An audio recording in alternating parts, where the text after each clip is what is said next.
is equal to 2 over 5 minus x. Now, this one looks weird, and it should look weird to you because it's, instead of having the x come first, it has the x come second, and it's subtraction. So remember, that's a factor of -1. So I'm going to multiply my numerator and my denominator by -1. And when I work the problem, I'm not going to work it like it originally was written.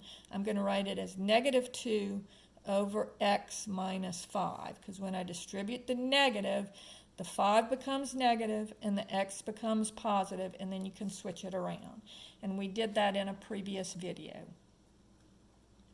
So now looking at my vertical asymptotes, my denominator cannot equal 0. So therefore x minus 5 cannot equal 0. So x cannot equal 5. And then looking at my horizontal asymptotes, I'm looking at my highest power of x. So looking at the problem here, I would have y is equal to, on the numerator I just have -2. In the denominator I knock off the minus 5, so I just have x.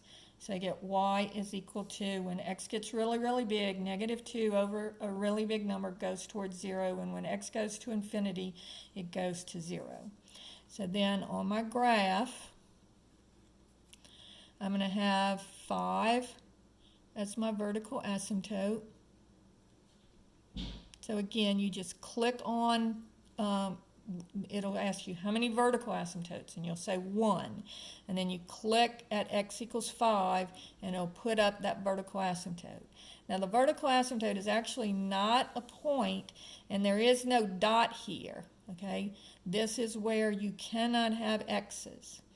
And then the horizontal asymptote will be with y equals 0, so click on the origin, and it will give you y equals 0.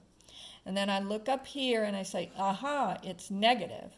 So y equals -1 over x goes in the second and fourth quadrant, and so then I will draw it here and here.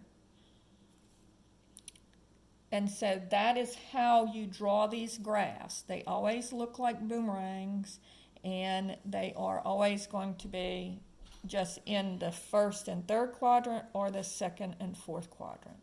So we'll get a little bit more complicated on part B of this lecture.